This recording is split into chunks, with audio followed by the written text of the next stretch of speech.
ఓం శ్రీమాత్రే నమః. అందరికీ రాఖీ పూర్ణిమ శుభాకాంక్షలు. పూర్ణిమకు ముందే వచ్చే శుక్రవారం మనం వరలక్ష్మి పూజగా జరుపుకుంటామండి. అయితే ఈరోజు మనం చాలా ఘనంగా వరలక్ష్మి వ్రతం అయితే చేసుకున్నాము. అయితే నెక్స్ట్ డే అంటే మనకి శుక్రవారం తర్వాత శనివారం రోజే మనకి రాఖీ పూర్ణిమ పడింది. కాబట్టి ఈ రాఖీ పూర్ణిమ మనకి శుక్రవారం మధ్యాహ్నం నుంచే తగిలింది.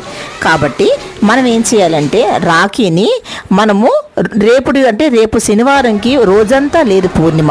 కాబట్టి మార్నింగ్ తిథిలోనే మనము మన యొక్క అన్నదమ్ములకి రాఖీ కట్టుకోవాలండి. అయితే రాఖీ కట్టవలసిన సమయం అయితే మార్నింగ్ 8 o'clock నుంచి 12 o'clock బిఫోర్ కట్టుకుంటే చాలా మంచిదని చెప్తున్నారు పండితులు గారు. కాబట్టి నేనైతే రాఖీ ప్రిపరేషన్ ఇలా చేసుకున్నాను. ముందుగా రాఖీ బంచ్ ఆఫ్ తీసుకున్నానండి. అంటే నేను చెప్పాను కదా, మా స్కూల్లో పిల్లలందరికీ రాఖీ కట్టాలని బంచ్లో తీసుకున్నాను. కొద్దిగా డెకరేషన్ కూడా చేశాను, సన్ఫ్లవర్ లాగా చేసి. మనకి ట్రెడిషనల్ అంటే రాఖీ అంటే ఏంటి, స్వీట్ కదండి. చిన్నపిల్లలకి స్వీట్స్ కన్నా చాక్లెట్స్ వాళ్ళు ఎక్కువ లైక్ చేస్తారు. కాబట్టి నేను చాక్లెట్ని ప్రిఫర్ చేశాను. చాలా బాగా జరిగిందండి. చాలా ఎంజాయ్ చేశారు పిల్లలందరూ కూడా.